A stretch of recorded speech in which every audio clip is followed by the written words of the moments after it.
जय माता रानी दोस्तों, नमस्कार। आप देख रहे हैं आपका अपना YouTube चैनल व्रत त्योहार टोटके। मैं हूं आपके साथ रिमझिम शर्मा। दोस्तों, नवरात्र बहुत ही नजदीक है। नवरात्र के 9 दिनों में माता दुर्गा की, मां आदि शक्ति के 9 स्वरूपों की हम पूजा आराधना में जुटते हैं। नवरात्र के 9 दिनों में जितना महत्व देवी की साधना का होता है, व्रत का होता है दोस्तों, उतना ही खास ध्यान हमें उपवास का देना होता है। हम 9 दिनों का व्रत उपवास रखते हैं और इन 9 दिनों में हमें क्या भोजन के तौर पर लेना चाहिए, ये बहुत ही ध्यान देने वाली बात होती है। तो इस वीडियो में आज मैं आपको पूरी जानकारी दे रही हूं कि नवरात्र के 9 दिनों जब आप माता की उपासना में रहें तो आपको किस तरह का भोजन करना चाहिए, आपको भोजन में क्या खाना चाहिए, आपको क्या नहीं खाना चाहिए। किस तरह का खाना व्रत उपवास में आपको शक्ति देता है, मन में शुद्धता देता है, सात्विक विचार रहते हैं हमारे, तो किस तरह का खाना ही हमें नवरात्र के दिनों में खाना चाहिए और कैसे खानों से हमें परहेज करना चाहिए। वीडियो आपके लिए बहुत ही उपयोगी साबित होने वाला है, तो जरूर देखें। तमाम जानकारियां खाने पीने से जुड़ी हुई मैं आपको इस वीडियो में देने जा रही हूं। वीडियो आपके लिए महत्वपूर्ण है, वो पसंद आ रहा है तो जरूर लाइक भी कीजिए, कमेंट कीजिए। कोई और अन्य जानकारी भी आपको चाहिए आप पूछ सकते हैं, क्योंकि दोस्तों नवरात्र से जुड़ी हुई तमाम जानकारियां एक एक कर मैं अपने YouTube चैनल व्रत त्योहार टोटके पर आपके लिए हर रोज लेकर हाजिर हो रही हूं। आप भी अपनी तरफ से कुछ और जानकारी चाहते हैं, वो भी आप कमेंट बॉक्स में कमेंट कर मुझसे जरूर पूछें। वीडियो पसंद आए तो लाइक कीजिए और चैनल पर नए आए हैं तो सब्सक्राइब जरूर कीजिए। सबसे पहले आपको बता दूं कि नवरात्र के 9 दिन दोस्तों एक बहुत लंबा व्रत है। ये आमतौर पर किसी व्रत त्योहार पर हम उपवास रखते हैं, 1 दिन का रखते हैं, 2 दिन का रखते हैं, लेकिन नवरात्र एक अखंडता का व्रत है। 9 दिनों तक शुद्ध सात्विक खाना, अभी मैं सिर्फ इस वीडियो में खाने की बात कर रही हूं, हमें खाना होता है। तो तैयारी हमें पहले से कर लेनी होती है कि हमें खाना, अगर हम सुबह की पूजा कर रहे हैं उसके बाद क्या खाना चाहिए, और शाम की पूजा के बाद एक बार जो पूरा आहार लेते हैं उसमें क्या खाना चाहिए। सबसे पहले मैं आपको बता दूं कि शुद्ध अगर सब्जियों की अगर बात कर ले तो नवरात्रि के दिनों में आप क्या सब्जियां ले सकती हैं। सब्जियों में आप ले सकते हैं सर्वप्रथम तो आलू। किसी भी व्रत में दोस्तों आलू एक बड़ा ठोसाहार हो जाता है। अगर आप आलू से बने हुए पकौड़े खा लेते हैं, आप आलू उबाल कर उसके चाट बनाकर उसके तरीके से खा लेते हैं, आप आलू मैश करके खीर बनाई जाती है, तो आप बहुत तरीके से आलू का उपयोग व्रत में करते हैं। तो आप आलू खाते हैं, ये बिल्कुल शुद्धता से बनाया जा सकता है और खाया जा सकता है। आलू के बाद अगर हरी सब्जियों की बात करें तो हरी सब्जियों में आप क्या क्या खा सकते हैं वो भी मैं आपको बता दूं। आलू के साथ आप शकरकंद खा सकते हैं, आप पालक खा सकते हैं, तोरी खा सकते हैं, खीरा आप खा सकते हैं, गाजर खा सकते हैं और चुकंदर खा सकते हैं, आप गोभी खा सकते हैं। तो ये सब सब्जियां हैं जो कि आप खा सकते हैं इन दिनों में अगर आप उपवास में नवरात्र में हैं तो।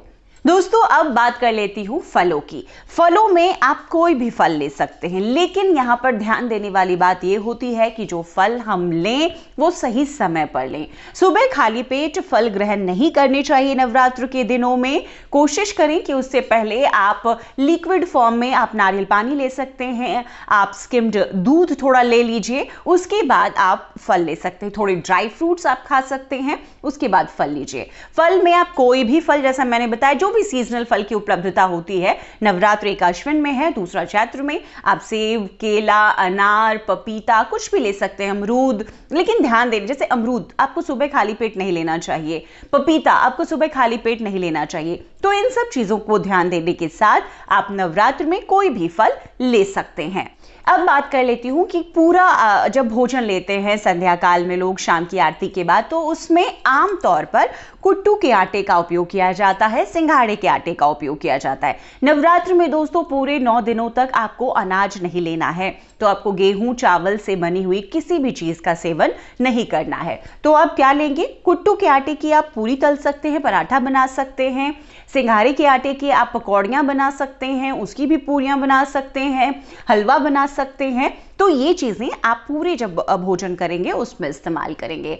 आप इस वक्त अगर आप चाहें साबूदाने की आप खीर खा सकते हैं, साबूदाने की आप खिचड़ी खा सकते हैं, साबूदाने की कई चीजें, पापड़ वगैरह भी मार्केट में मिलते हैं बने बनाए नवरात्र के लिए, तो आप उन सब चीजों को खा सकते हैं।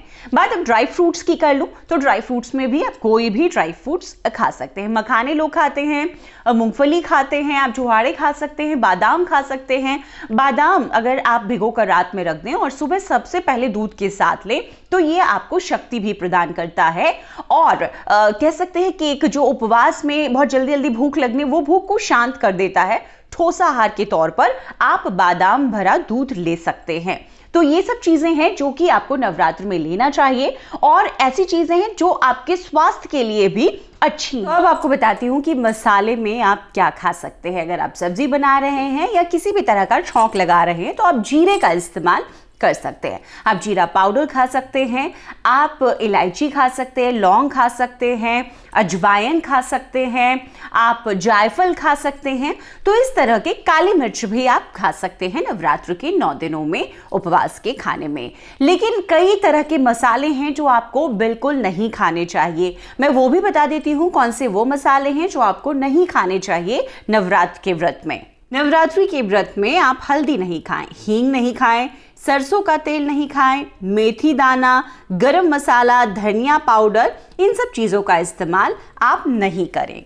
दोस्तों, जब हम व्रत का खाना बना रहे होते हैं तो सेंधा नमक का ही इस्तेमाल हमें करना चाहिए। साधारण नमक बिल्कुल नहीं खाना चाहिए नवरात्रि के दिनों में और सेंधा नमक का इस्तेमाल किसी भी खाने में आप कर सकते हैं। काला नमक का इस्तेमाल भी हमें नवरात्रि में नहीं करना चाहिए। बाहर से खरीदकर खाने वाली चीज़ों में आप ज़रूर ध्यान दीजिएगा जो पैक्ड खाना होता है कि इस तरह का कोई मसाला उसमें ना पड़ा हो, काला नमक ना पड़ा हो। अगर ऐसा है तो आप वो खाना नहीं खाएंगे।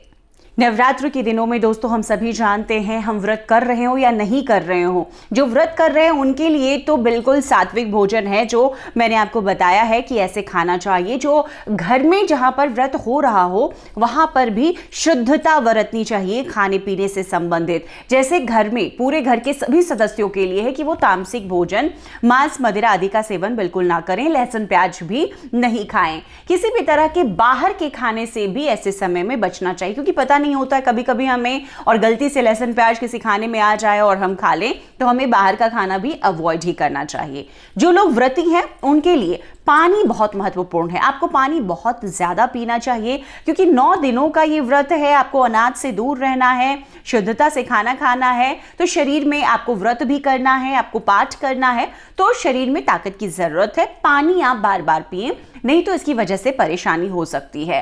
पानी पिए, आप नारियल पानी पिए, दूध आप जरूर लें, चाय पीते हैं आप चाय और ग्रीन टी पी सकते हैं। तो इस तरह से लिक्विड का इस्तेमाल, आप फलों के जूस आप घर में निकालकर ताज़ा फलों के जूस पी सकते हैं। ये भी आपके लिए नवरात्र के 9 दिनों में बहुत ही फायदेमंद होता है।